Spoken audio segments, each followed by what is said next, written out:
So Tricia, you are regional director with the group. Tell me a little bit about your career path and how you ended up in the field of assisted living. Actually, I was an accounting major, and I was working at a meat packing company doing cost accounting, and I got enticed to be a business office manager, which I took, and I was like, assisted living, oh, I don't know what this is. So I was really surprised to learn, oh, we're gonna be taking care of people and seniors, and okay, at least I'll be in my office doing my work. And over time I just realized, no, you're not in this office, and you have to get involved in these people's families, and you just fall in love with the seniors and you become part of their family. Literally a month after I moved back, I looked in the paper, I saw the ad, I said, this is my job. My boss even teases me. When I interviewed with her, I said, oh, I opened the paper and it said, Tricia Medeiros, here's your job. And she said, you're hired, and that was the end of that.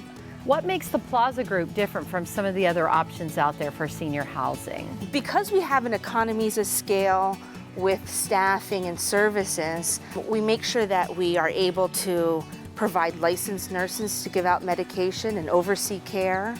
We're also able to provide lots of options in the dining room and recreation room. And we just want to make sure that people have the options and they're not tied down to something that they don't like. So tell me about the different types of living options you have here. The buildings offer independent living, assisted living, and memory care living. And the memory care living is for residents with Alzheimer's and dementia.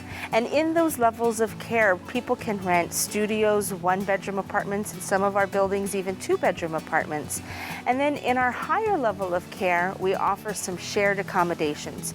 And we do that strategically so that we can drive the costs down, and as people age in place and need higher levels of care, their cost doesn't climb the same rate. Because we're really mindful that our customer, our senior, is a moderate income senior. They're people that retired appropriately. They're teachers, policemen, worked at Pearl Harbor.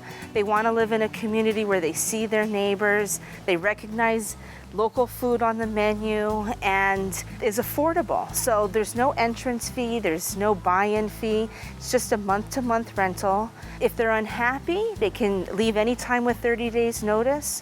We also have a respite option, so residents can stay here on a daily rate for a short period of time, give their caregivers a break, post-surgery, a little rehab time if they don't want to stay here permanently.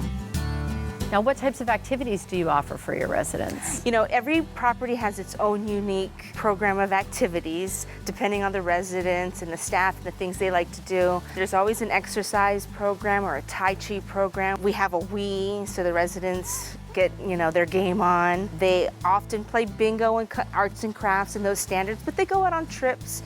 Every facility has a van, so it really varies on the residents and the things they find exciting. How many properties are in the group?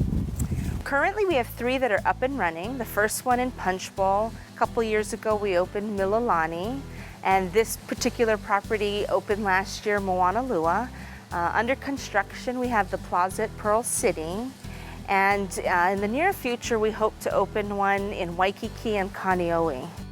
The other thing that I love is that your passion for caring for seniors comes all the way from the highest levels of your company on down. Mm-hmm. Can you share a little bit more about that? We had 2 owners that both were dealing with aging parents, and one had decided to bring their loved one to Hawaii, and the other one kept his mother in the mainland, and she moved into an assisted living facility, had a new life, got married, just enjoyed her home. And the other one didn't have as positive an experience. Those 2 experiences with kids dealing with aging parents motivated them to say, we need this in Hawaii, and people in Hawaii shouldn't have to, go away from their home just to get this kind of service. So that became a driving mission for the company. What do you hope that a resident at one of your Plaza properties gets out of living in this community? Ultimately, I hope that a resident would call this place home, that they have the comfort and security that they do at their own homes, and that their own family becomes part of our family. It isn't a chore to go visit grandma, but hey, there's things going on. There's It's great holiday buffets, there's activities. We have elementary schools bring in their kids for costume contests so that they really feel that they're part of it and they have that sense of security. And our customers aren't just the residents, but it's their families too. And we want them to have the same experience, the same level of comfort, to know that, hey, I can go to work and I can live my life because my parents are being taken care of. I love your heart for this because I can tell when you're talking, your eyes just light up. I mean, what is it that you get out of your career? I feel great that we're doing something that A is a business, A is successful, but it helps improve people's lives. You know, you're having a rough day, walk out in the hallway and talk to the residents, join in their activities, and so it's fun. It's not this grueling job. What is your advice for people in their 40s of how they get ready 20 or 25 years before making this move? You know, a lot of people are confused about what Medicare, Social Security, and Medicaid do, and those things are insurance policies. They don't pay for your long-term care, and so you do have to plan for that. Because unfortunately, most people make the decision on the fly. They're home, living independently, something happens, they fall, they break their hip, and now the doctor's saying, you need to get out now, but you can't go back home. You can't then begin your homework and visit all the communities and decide where you want to go. The great thing about assisted living in a long-term care policy, most policies pay for 90 or 100% of your stay. And so it does provide the security that if you need this, it'll be there and you can afford it. And you said the best age to get that by is by about 50 or 55 years old. Yep, 50 or 55 is the optimal age where your premiums aren't too expensive. You don't want to pay for a plan too early in life. So that seems to be the optimal age. So if there is someone out there and they're considering encouraging their parents or parent to move into an assisted living program, and maybe the parents are not, they're a little apprehensive about it, what advice do you give them to move in that direction? Children are in a really difficult position. It's hard to look at this person who was your everything and the know-all be-all and say, you know, now it's time to do this. The roles get reversed and you are now the person that's leading your parent to these life-changing decisions. And so I think you need to recruit other people. Maybe it's your pastor, maybe it's the physician, maybe it's just coming to the facility and having a meal and seeing what it is and allowing that person at the community to guide you and ask those questions that maybe you're hesitant to ask. A tougher situation is the families that are dealing with residents with Alzheimer's and dementia. Now you're talking about someone that is not capable of making that decision. Safety is more paramount than them staying at home in an unsafe environment. We have what's called therapeutic lies.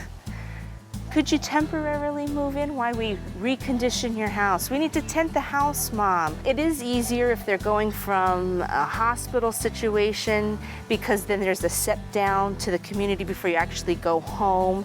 The case managers, the social workers, or the staff at these communities have dealt with it many times. So I would tap that as a resource to help guide your parent and loved one into a community.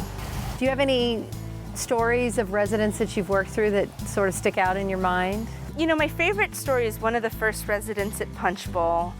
He had deposited months before we opened. He couldn't wait to move in. One day he came up to me and he said, the exercise program is great here.